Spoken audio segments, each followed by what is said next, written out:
Hola, buenos días a todos. Estamos en la mesa de uso de metilfenidato, así que muy contentos de tenerlos acá y también vía streaming. Lo que les quería primero dar algunos avisos es que recuerden que hoy hasta las 14 horas está la votación, que recuerden que a las 15 horas tenemos la asamblea también de la asociación y que hoy a las 22 horas es la cena para todos los inscriptos al Congreso. Y también lo último e importante es que la asociación dispone de podcast en Spotify, que ustedes los pueden usar y también estaría bueno si los pudieran difundir. Bueno, ahora sí, para empezar la mesa, les voy a presentar a nuestros dos oradores. Por un lado tenemos al doctor Linsoaín Javier Eduardo, que es médico y es jefe del servicio de neurología del Hospital Infantil, él es pediatra. Y por otro lado tenemos a la farmacéutica Virginia Ocaña, que también es especialista en farmacia hospitalaria y en esterilización, magíster en salud pública de la Universidad Nacional de Salta, doctora en bioquímica, responsable de la unidad de gestión de farmacia y esterilización del Hospital Materno Infantil de Salta y presidente del Comité de Seguridad del Hospital Materno Infantil de Salta. Así que bueno, los escuchamos, un gusto. Gracias por la presentación. Era sencillo.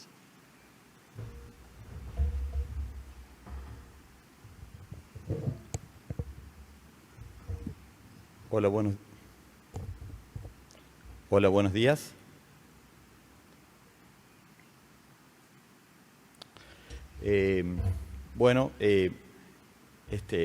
Un poco la idea de esta primera exposición es hablarles sobre lo que es el trastorno de déficit atencional con hiperactividad, cuál es su clínica, cuáles son subtipos clínicos y el tratamiento donde el medicamento estrella en este trastorno es el metilfenidato, ¿no?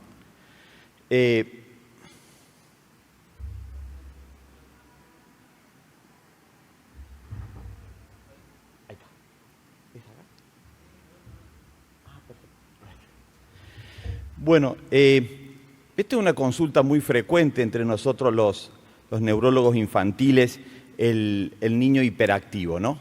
El niño que llega con su mamá y su mamá se queja porque el niño no se queda quieto, porque corre todo el tiempo, porque interrumpe, porque no para de hablar.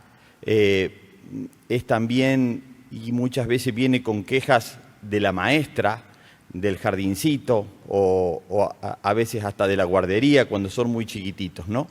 Son niños que son retados continuamente y muchas veces los papás vienen y en vez de hacer la consulta dicen, lo traigo porque ya no lo aguanto más, ¿no? Esto quiero decirles que el déficit atencional con hiperactividad es un trastorno neurobiológico. Acá esto significa que hay un trastorno biológico en el cual el niño no puede controlar sus movimientos, no puede controlar su impulsividad y le cuesta prestar atención y concentrarse. Cuando hablamos de un problema neurobiológico decimos que es un niño que tiene dificultades para manejar dos neurotransmisores que se llaman dopamina y norepinefrina. En el cerebro tenemos diferentes lugares donde prestamos atención. Uno es el lóbulo frontal y otro es el lóbulo parietal. En el lóbulo frontal prestamos atención como por ejemplo lo que ustedes están haciendo ahora, ustedes están activando su lóbulo frontal y están diciendo, bueno, acá está hablando el doctor y yo quiero prestar atención y están voluntariamente prestando atención. Pero también existe el lóbulo parietal, que es cuando prestamos atención de forma automática. Por ejemplo, un colectivero que va en la calle manejando su colectivo y tiene que frenar, una persona sube, una persona baja, le cobra el boleto, pone la marcha, el semáforo en rojo, todas esas cosas que presta atención, a veces de manera automática, muchas de ellas, Eso lo hace con el lóbulo parietal. Estos niños tienen una dificultad, un problema neurobiológico en ambos, pero es más frecuente o más afectado la parte parietal, porque estos niños suelen tener lo que se llama una atención selectiva, que ya se los voy a explicar enseguida. Muchas veces los papás te dicen, sí, él es distraído, doctor, pero cuando algo le gusta se queda quieto y no se mueve. Y esta es una característica del niño con déficit atencional. ¿Cuál es la clínica de estos chicos? Hay 3 grupos de síntomas: la falta de atención, la hiperactividad y la impulsividad. La falta de atención es el típico niño que usted le está hablando y que no le presta atención, que mira para otro lado, que se distrae, que hace una actividad, la deja y pasa otra, o que está en el colegio, empieza a copiar y pasa una mosca y se va atrás de la mosca, entonces viene con sus carpetas incompletas, y esto ofusca a la señorita, ofusca a la mamá, y va todo en detrimento del niño. La hiperactividad. Es un niño que no se puede quedar quieto, deambula, va, viene, interrumpe. A veces el exceso o la verborragia es una manifestación de la hiperactividad. Y por último, la impulsividad. La impulsividad la definimos como la falta de reflexión antes de la acción. Es la persona que primero actúa y después piensa. Es el niño que está la señorita en clase y que dice que salgan al recreo y es el primero que se para y sale corriendo, empuja al compañero y sale. Esto es la impulsividad, la falta de reflexión antes de la acción, porque muchas veces después viene y pide disculpas porque no se dio cuenta, o la señorita está hablando y él interrumpe en el medio de la clase. Entonces, y es el típico niño que le cuesta esperar el turno, y esto es la impulsividad. Quiero decirles que todas estas cosas son genéticas. Es muy frecuente cuando uno aborda y empieza a escuchar a la mamá o al papá. Yo habitualmente siempre los dejo hablar un rato, que cuenten, y después les pregunto quién de ustedes dos era así cuando era chico, porque es muy frecuente que algunos de los dos haya tenido lo mismo. Y ahí empiezan a salir, sos vos, soy yo, sos vos. Entonces, esto es muy importante que sepan que atrás de esto es algo más fuerte que el niño, no lo puede manejar, y es algo genético, y siempre hay algo genético. En cuanto a la clínica, existen subtipos de déficit atencional con hiperactividad. Existe el que es disperso, que es de un 20 a un 30%, que dice predominantemente inatento. Es el niño que está en clase, que está quietito en un banco, que mira para arriba, ni sabe lo que está pasando en clase, pero no molesta, no interrumpe. Habitualmente es querido por la maestra, porque es el que no hace lío, y él la pasa bien porque como es piola, habitualmente la maestra o con notas o con algo lo apoya mucho. Después está el tipo que es hiperactivo impulsivo, que va, que viene, interrumpe, grita, pero copia todo lo que dice la maestra. Entonces la maestra lo llama porque sospecha que no ha hecho nada y encuentra que tiene todo completo y todo bien. Y esto ofusca un montón a la maestra. Y por último está el tipo combinado, que es el más frecuente, que es del 50 al 75%, que es el que está en la luna y también da vuelta, grita, interrumpe. Y este es el que, obviamente, el que casi siempre nos traen a la consulta. Yo dividí al déficit atencional en 2 edades, en la preescolar y la escolar, porque hay algunas cositas que clínicamente que tenemos que saber.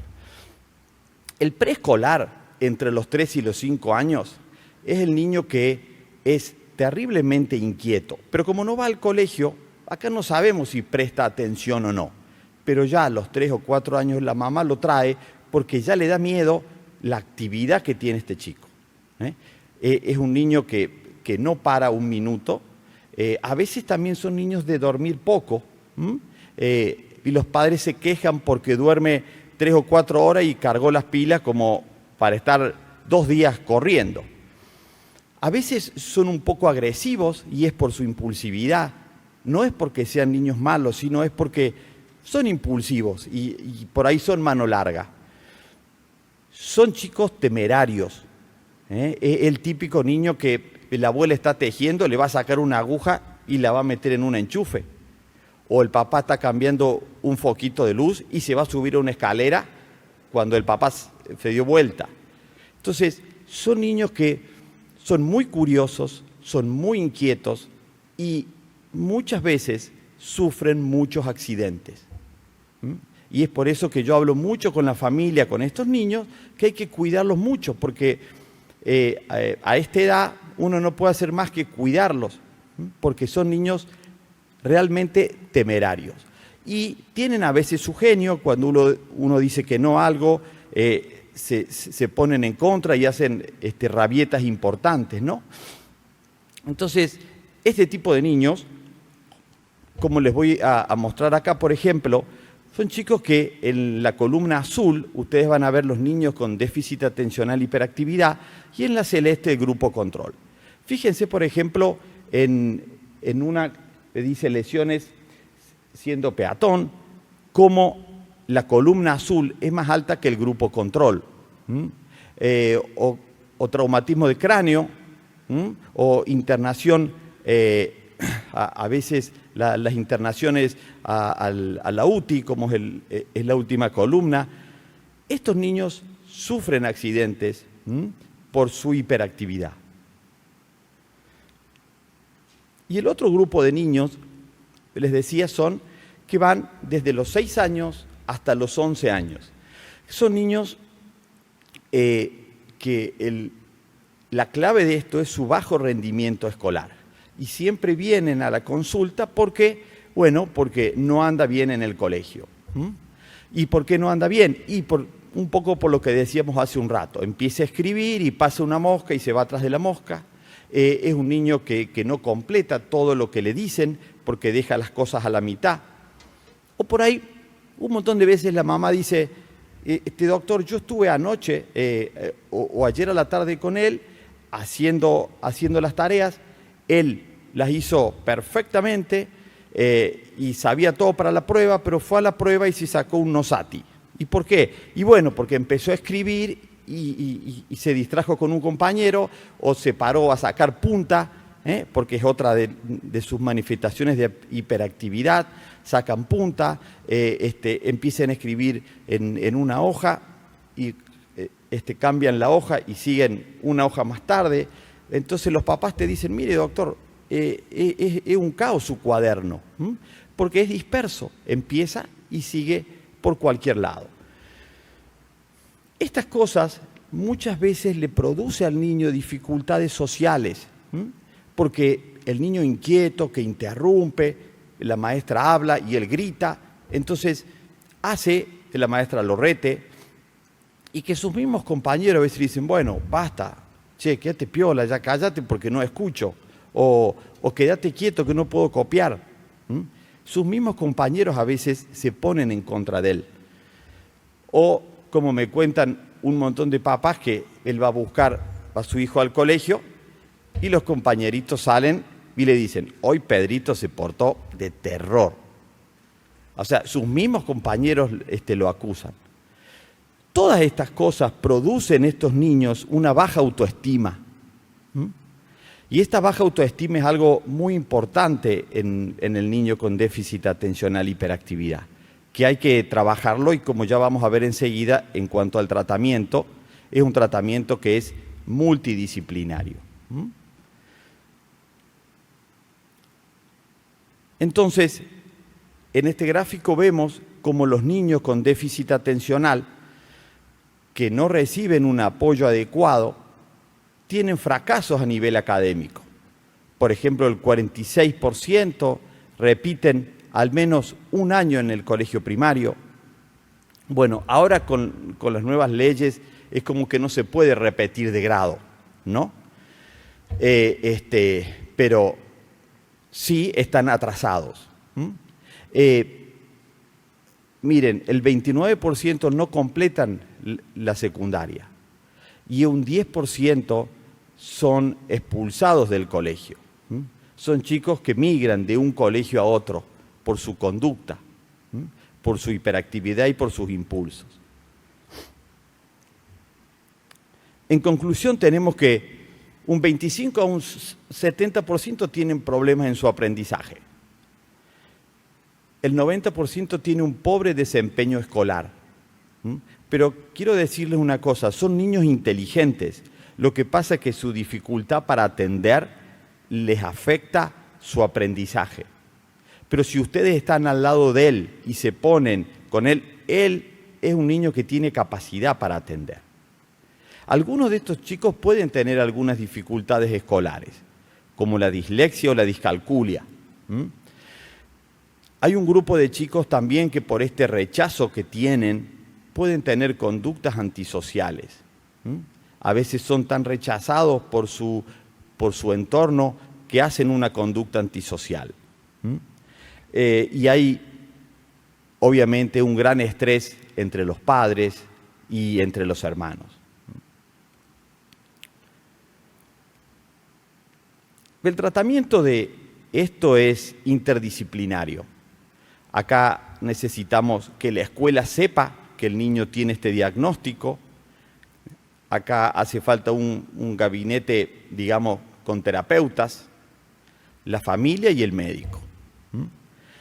Hay algunas medidas que uno puede recomendar al colegio, como por ejemplo, colóquelo en el primer banco para que no se distraiga con facilidad.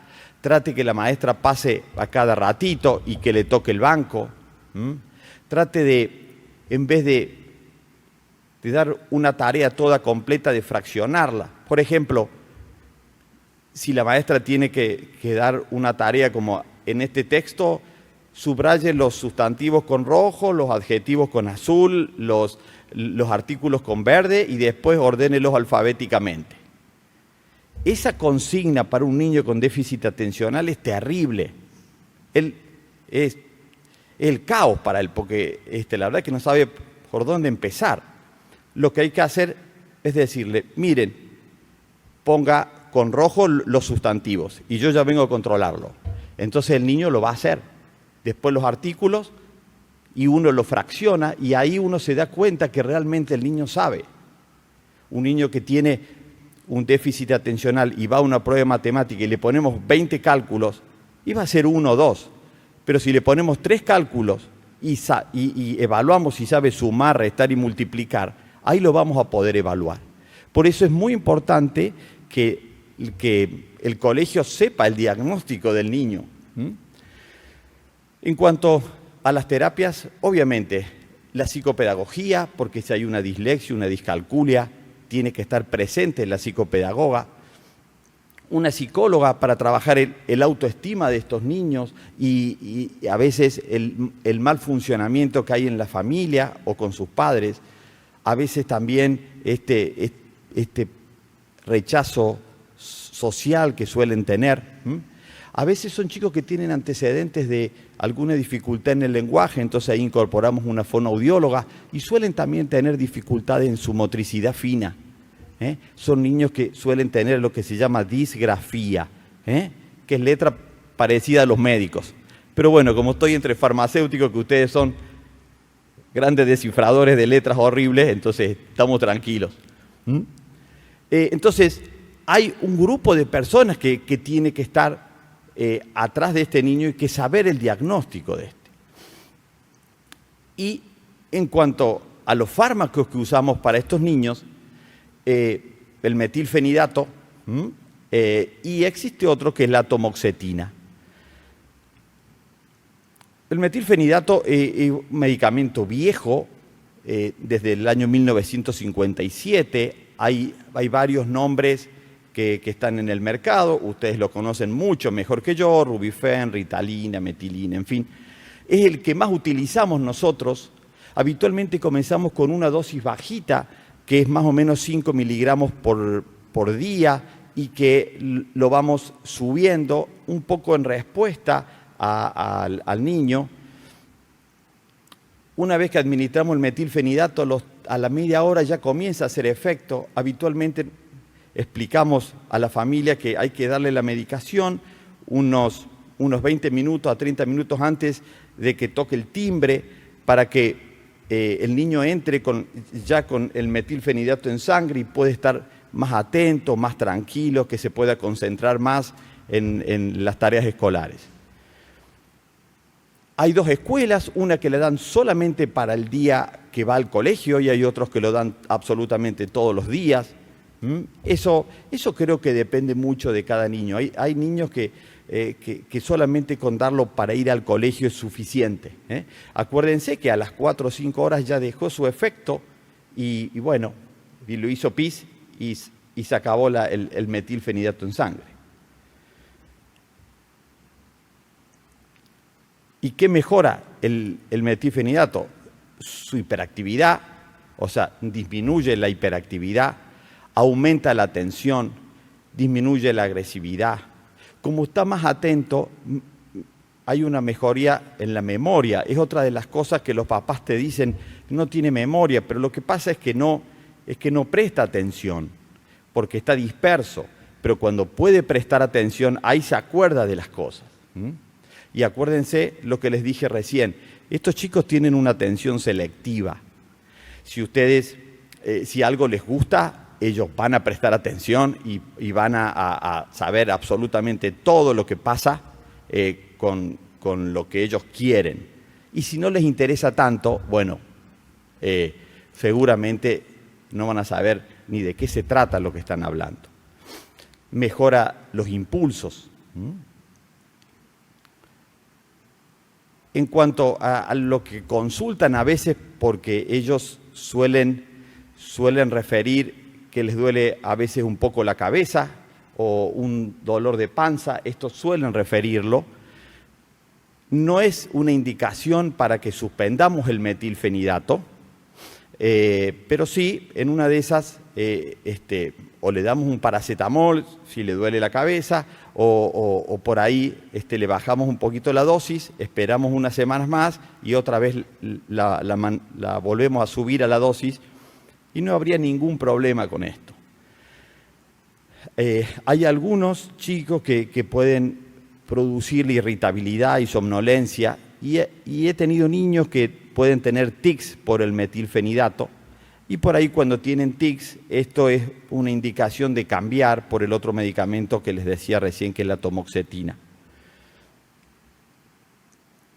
Existe otro, bueno, esto lo voy a pasar rápido porque lo va a hablar la doctora, pero existe otra forma de metilfenidato, que es el Oros, que es un metilfenidato de acción prolongada. Esto lo usamos mucho en los chicos en el secundario porque es más las horas que tienen que estar en el colegio. En el primario son siempre 4 horas, ya en el secundario son 6 horas o 7 horas, entonces con esto tenemos una mayor cobertura. Lo que hemos observado que con este tipo de metilfenidato la respuesta es mejor para los niños que son poco atentos, pero para los niños muy hiperactivos no tiene una buena respuesta. Este metilfenidato surgió porque se necesitaba algo que cubra más horas y también porque el metilfenidato común hace un rebote cuando a las 4 horas hace un rebote y el niño está súper hiperactivo, súper alterado.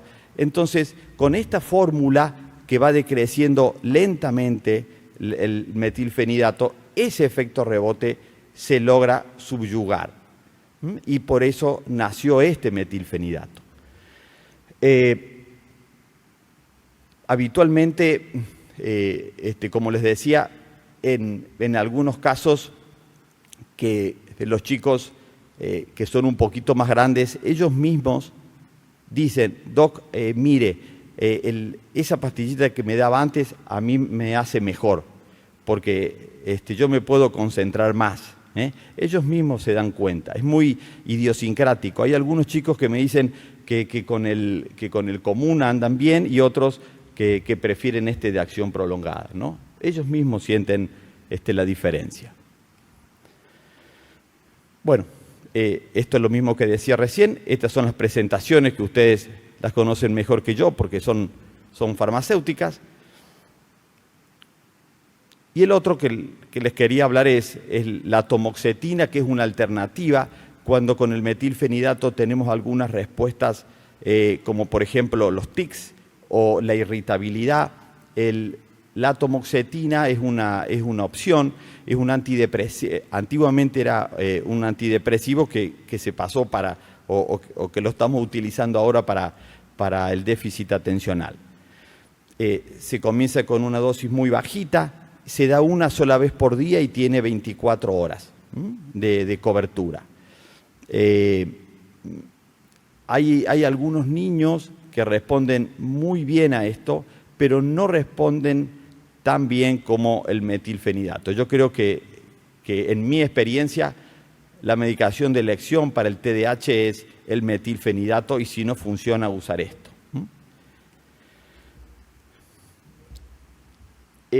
Bueno, es como decía recién, esto es sobre todo para los tics o si está asociado con depresión, si hay algún síntoma depresivo en el niño con TDAH, no conviene usar el metilfenidato, conviene usar la atomoxetina. Esto yo siempre hablo con las familias y es un poco como para terminar. La medicación, ¿qué hace la medicación? Hay cosas que hace y cosas que no hace la medicación. La medicación disminuye la actividad y lo puede aquietar al niño para que esté atento. Pero la medicación no le va a enseñar al niño que se porte bien, ni le va a enseñar al niño que reflexione. La medicación nos va a permitir concentrarnos, hacer un trabajo más preciso y mejorar la atención.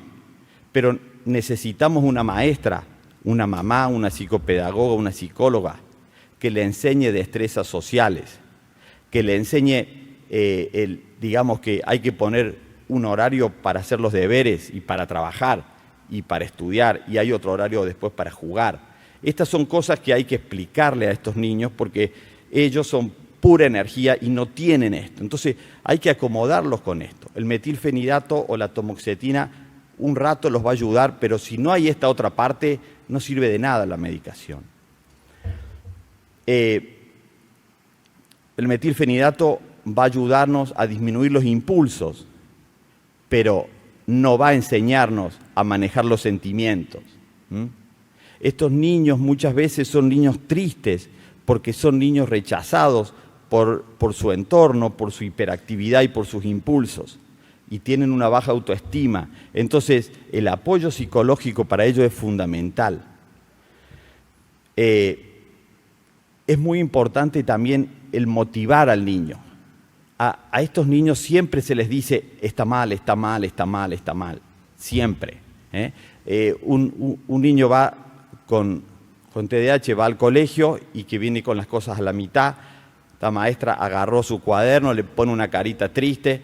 Hoy no trabajó en clase.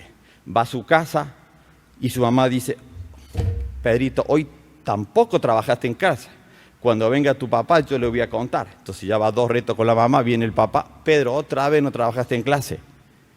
Entonces 3 retos porque por una sola cosa quiso. Y esto se multiplica todos los días y por un montón de cosas. Entonces el trabajar en la autoestima del niño, el motivar al niño es muy importante. Yo hablo mucho con los padres y que les digo, a ver, está bien, sí, es moquero, porque es moquero. Pero cuando haga algo bien, hay que ensalzarlo también. Porque si hace algo bien, hay que decirle, ¡qué bien! Esto sí que te salió bien. Y esto lo vamos a festejar con un helado o con un alfajor, qué sé yo, no sé, con algo, pero que él pueda sentirse que hizo algo bien. porque son niños que se los reta continuamente. Entonces, hay cosas que hace la medicación y cosas que tenemos que hacer nosotros como médicos, como padres, como terapeutas. En resumen, el TDAH es algo neurobiológico que está causado por un desbalance entre la noradrenalina y la dopamina. Tiene un patrón hereditario. Siempre encontramos a alguien en la familia. Es más frecuente en varones que en mujeres, de 4-1. La prevalencia es del 3 al 7% en la población. Hay 3 subtipos, como decíamos recién: el disperso, el combinado y el hiperactivo. Los síntomas están presentes todo el tiempo. Y hay un 30% de estos niños que van a ser adultos y van a ser igual.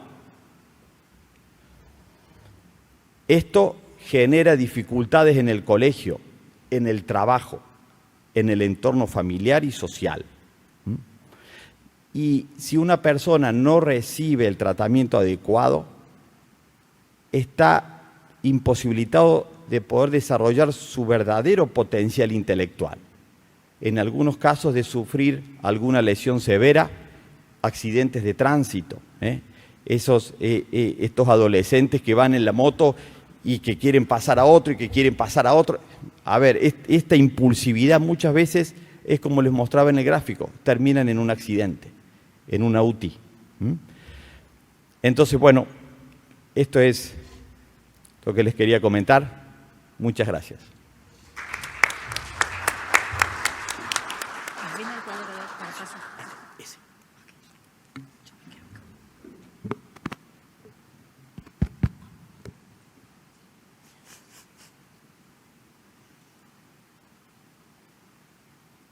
Bueno, sigo, así no perdemos tiempo.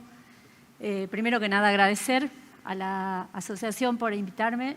Yo soy feliz de venir cada año al Congreso y me encanta que podamos estar presencialmente otra vez. Lamentablemente todavía no todos, pero creo que vamos dando un paso adelante hacia la presencialidad. Y también para mí resulta una gran oportunidad porque siempre que vengo aprendo mucho y me llevo mucho para aplicar en mi hospital, así que es maravilloso poder estar acá. Me pidieron que les comente la experiencia que tenemos en nuestro hospital con el uso del metilfenidato. Yo trabajo en el Hospital Público Materno Infantil de Salta, es el hospital de referencia en la provincia en maternidad y en tratamiento de pediátricos y por lo tanto nuestro hospital tiene el servicio de referencia de neurología de la provincia de Salta. Voy a hacer un pequeño recorrido por la cuestión química que para nosotros siempre está presente, las condiciones de adquisición y dispensa del medicamento porque tiene sus requisitos legales, algunos aspectos generales sobre la farmacología, las formas farmacéuticas disponibles y cómo es la experiencia de tratamiento en nuestro hospital. Fíjense la estructura, se trata de una aminosimpático mimética que está relacionada a la adrenalina, pero se considera un análogo ciclizado de las anfetaminas. Ustedes pueden fijarse en la estructura molecular similar del metilfenidato con la anfetamina, la metanfetamina y la efedrina, lo que un poco explica su mecanismo de acción.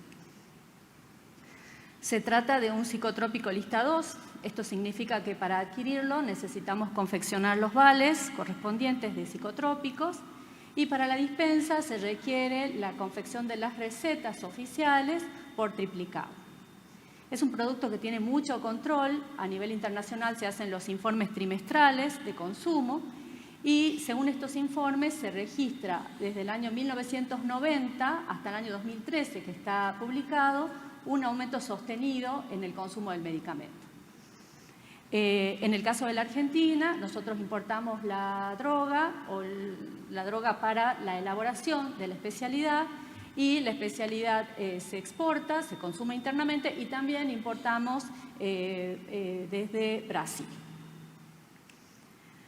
En cuanto a la descripción del mecanismo de acción, se considera que es un estimulante débil del sistema nervioso central con un efecto principalmente sobre la actividad mental más que sobre la actividad motora, ¿sí? El mecanismo de acción sería la inhibición de la recaptación de la dopamina y en menor medida de la noradrenalina, con lo cual se aumenta la concentración de estos neurotransmisores en el espacio sináptico. Recordemos que la dopamina es un neurotransmisor que está muy relacionado con el estado de ánimo y con la elaboración de los pensamientos, de modo que esto explicaría de alguna manera el mecanismo de acción. En cuanto al uso clínico, me preocupé por poner de qué lugar tomé la indicación, ya que en las distintas publicaciones uno ve algunas diferencias en la evidencia que sostiene el uso para esta patología. El trastorno de déficit de atención en niños con 6 o más años tiene evidencia de uso según categoría SAIN 1+, que es un alto nivel de evidencia. Sin embargo, su uso en niños más pequeños, de 3 a 6 años, se considera como off-label y solo indicado cuando fracasa el tratamiento complementario o el tratamiento escolar más psicológico, y se hace necesario agregar, digamos, el tratamiento farmacológico. Este aspecto es fundamental. Vamos a ver que el tratamiento farmacológico, que es lo que a nosotros nos va a tocar proveer, digamos, va acompañado a este tratamiento integral, educacional y psicológico. También tiene otro uso off-label, que es el tratamiento de la hipersomnia o narcolepsia, porque es un medicamento que suele producir insomnio en algunos casos y en realidad tiene un efecto benéfico para personas que tienen este problema. Esto un poco mostrando esto del tratamiento integral, no es una única alternativa de tratamiento, sino que es la última alternativa cuando las otras dos opciones no han logrado los resultados esperados. En cuanto al diagnóstico, en nuestro hospital el criterio diagnóstico es en base al DSM-5. Hasta el año 2013 estaba vigente el DSM-4, que tiene algunas diferencias con el DSM-5, que es que se utiliza, digamos, como por los criterios diagnósticos de la enfermedad, este DSM, y permite categorizar, como nos explicaba el doctor, a los niños que tienen un predominio de déficit de atención, un predominio de hiperactividad o impulsividad o una combinación de ambos. Y además de estos criterios, se agregan otros criterios, como por ejemplo la interferencia en el funcionamiento social y escolar que tan claramente nos han explicado recién. Con respecto al tema del DSM, no es que esté particularmente interesada en hablar de esto, pero sí en el sentido de que tiene impacto sobre lo que puede resultar la dispensa, porque en esta nueva versión del manual de las enfermedades mentales se ha aumentado el grupo etario factible de ser tratado. Hasta la publicación del DSM-4 solo se trataban niños y adolescentes. Con el DSM-5 se aumenta la posibilidad de tratarse o el número de pacientes a tratar con la incorporación de los pacientes adultos y porque además se aumenta la edad en la que pueden aparecer los síntomas. Según criterios más antiguos, solamente se consideraba el diagnóstico cuando el niño comenzaba a tener síntomas antes de los 7 años. Según el DSM-5, los síntomas pueden aparecer aún hasta los 12 años de edad. Esto pudo haber implicado un aumento en el consumo del medicamento. Sin embargo, en nuestro hospital, aún siendo el DSM el manual de guía de diagnóstico, nosotros no hemos tenido un aumento de consumo. A pesar de los beneficios que recién les mostré, que muestra la publicación de la Sociedad Española de Pediatría, todavía cuando leemos bibliografía de referencia encontramos posiciones diferentes respecto a la calidad de la evidencia. Fíjense la revisión del año 2015 de la librería Cochrane. En este caso, si bien con un número importante de estudios, fíjense, 175 estudios, comparando metilfenidato y placebo y 10 estudios comparando con ningún otro tratamiento, o sea, con un grupo control sin tratamientos, sobre un total de 12.000 pacientes, manifiestan como resultado de la evaluación que se observa, según expresado por los profesores, mejoras en el comportamiento y en la calidad de vida, según lo que manifiestan los padres. Sin embargo, categorizan a los estudios como muy breves y de baja calidad de evidencia. Con esto quiero mostrarles que cuando uno busca bibliografía y lee, existe realmente posiciones diferentes respecto al uso del tratamiento farmacológico en estos niños. También me llamó la atención esta publicación también de la librería Cochrane del año 2018, en donde hace hincapié en una cantidad muy importante de pacientes de los eventos adversos que pueden asociarse al uso del medicamento. Inclusive 1 cada 100 pacientes puede presentar eventos adversos graves. Y en el 7% de los casos, los eventos adversos son causa de suspensión del tratamiento. Entrando a un tema más nuestro, las distintas presentaciones. Fíjense que esas son las marcas comerciales que tenemos actualmente en la Argentina, según los datos de los manuales farmacéuticos que nosotros usamos todo el tiempo. Fíjense que las presentaciones son en forma de comprimidos, se comercializan cápsulas de liberación modificada y comprimidos recubiertos, con la ventaja de estas últimas presentaciones que tienen una duración mucho mayor. El comprimido suele administrarse 2 o 3 veces al día, mientras que con las cápsulas y los comprimidos de liberación modificada se puede administrar una sola vez al día. Y tienen un inicio de acción alrededor de 1 o 2 horas o tal vez un poco menos. Me resultó sumamente interesante la tecnología de la fabricación del comprimido recubierto, porque no sé, me admiro que se desarrollen este tipo de cosas dentro de la industria. Si ustedes se fijan, este comprimido tiene una capa externa de metilfenidato, que es la capa que se disuelve cuando el medicamento entra en contacto con los líquidos en la cavidad gástrica. Entonces, comienza a hacer su acción una vez que es administrado, aproximadamente 1 hora después de haber sido administrado.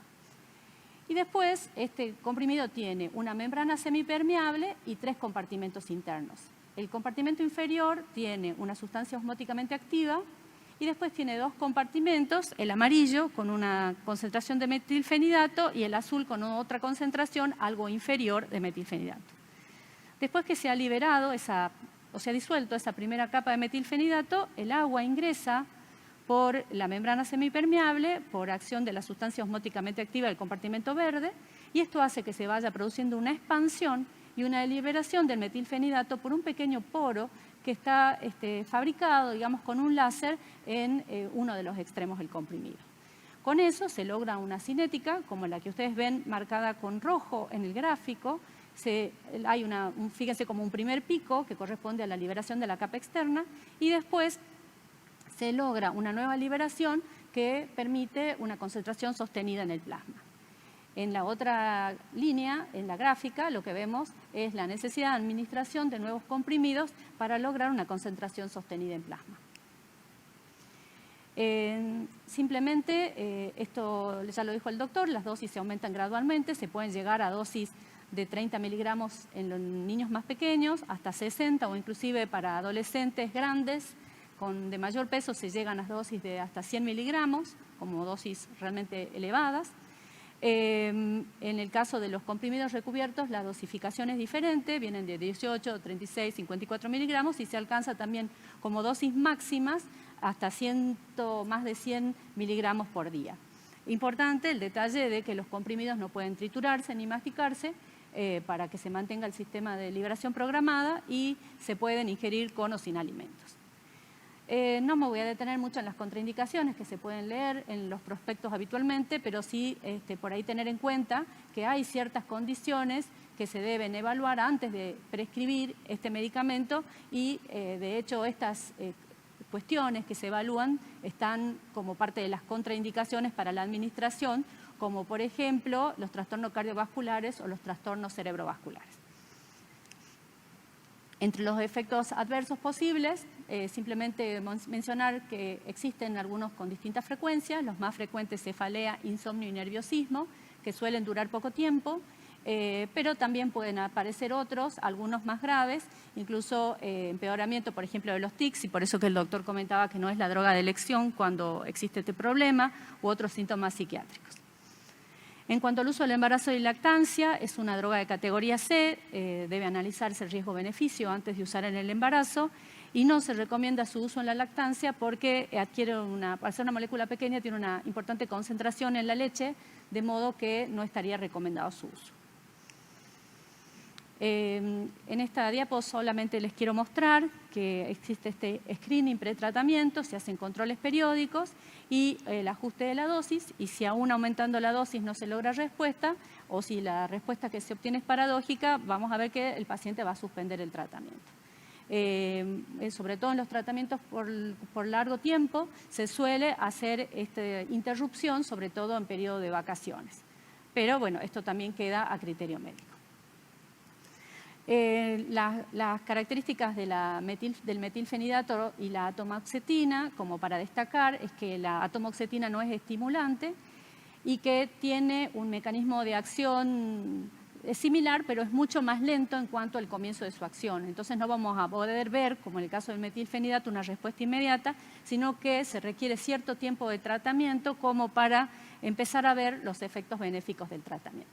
Igualmente, al no verse los mismos efectos positivos en comparación con el metilfenidato, es una droga que se deja para casos en los que no se puede utilizar el metilfenidato, como en trastornos de ansiedad, tics o personas con antecedentes de adicción a sustancias.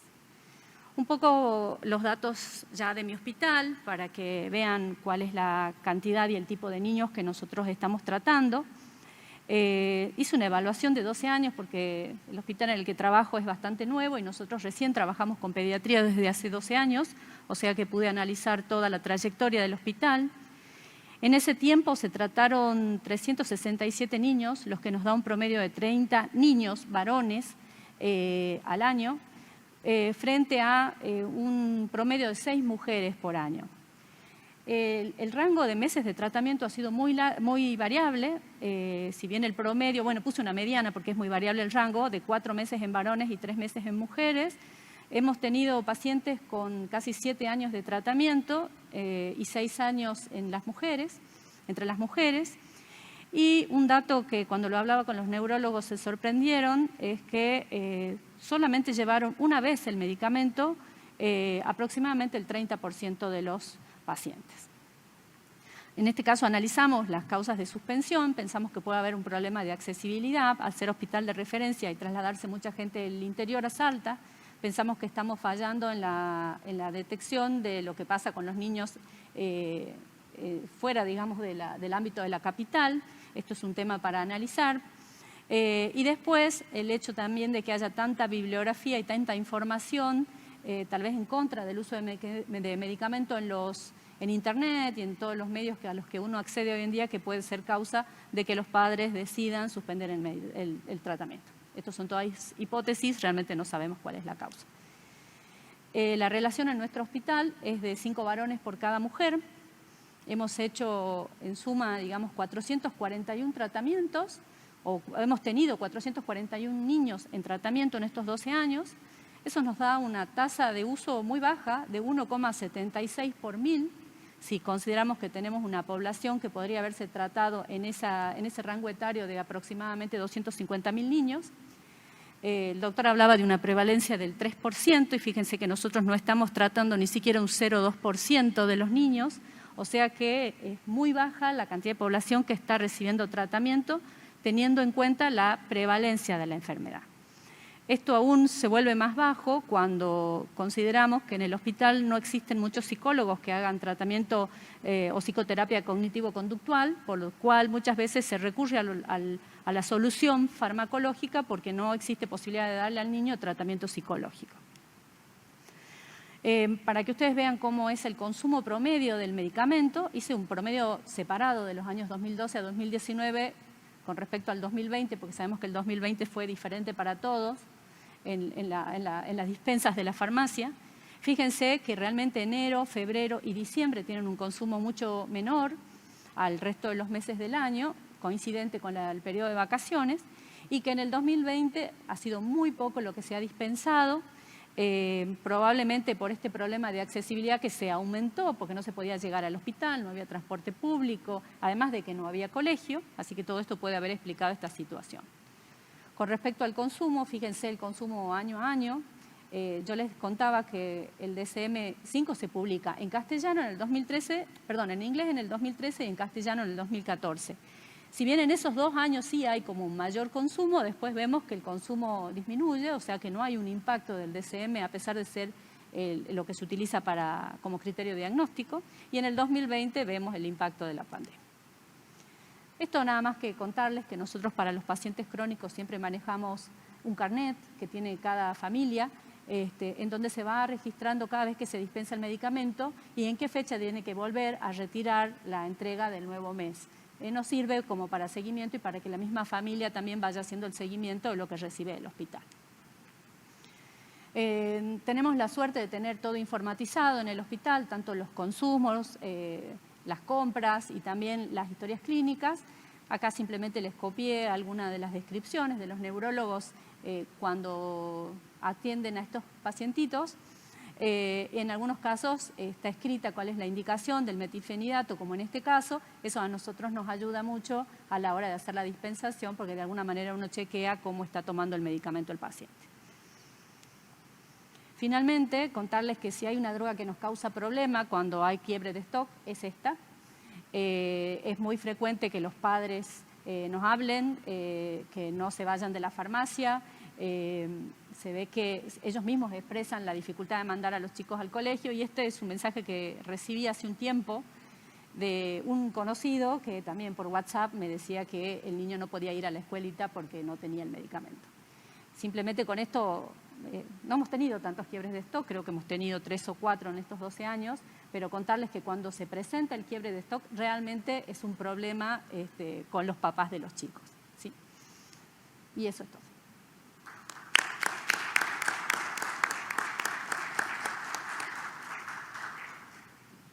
Bueno, la verdad, un gusto.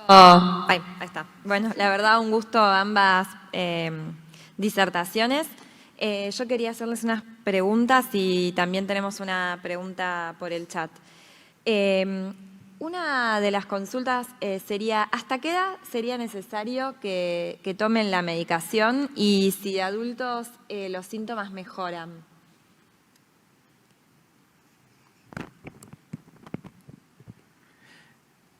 A ver, la medicación, eso depende de cada niño.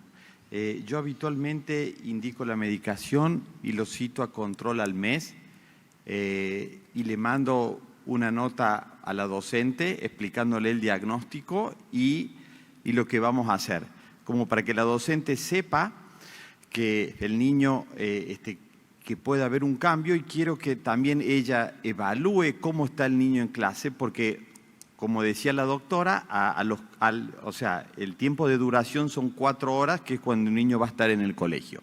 Entonces, si el niño está bien, uno sigue con la medicación y hasta que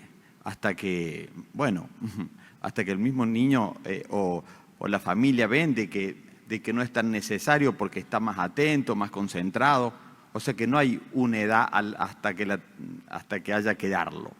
Y con respecto a los adultos, los síntomas disminuyen, sí disminuyen, pero la falta de atención es la que habitualmente queda, ¿no?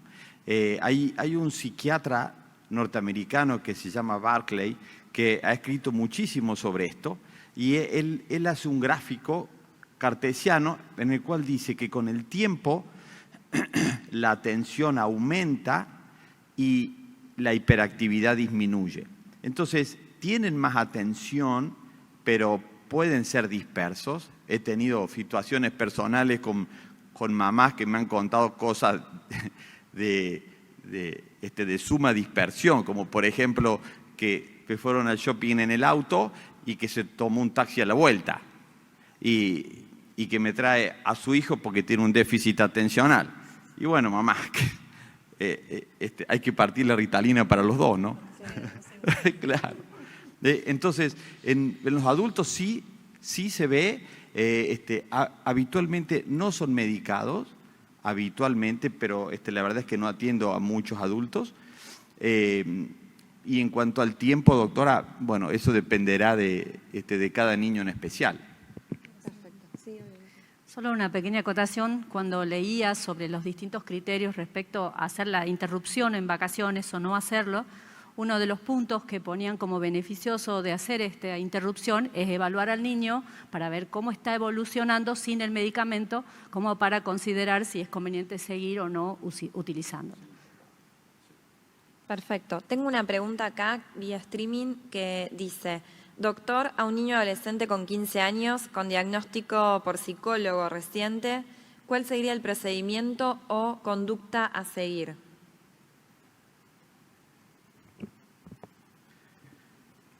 Bueno, si tiene el diagnóstico, creo que debería hablar con su pediatra y que él le recomiende con qué neurólogo infantil trabaja para que evalúe si tiene criterio o no de medicación.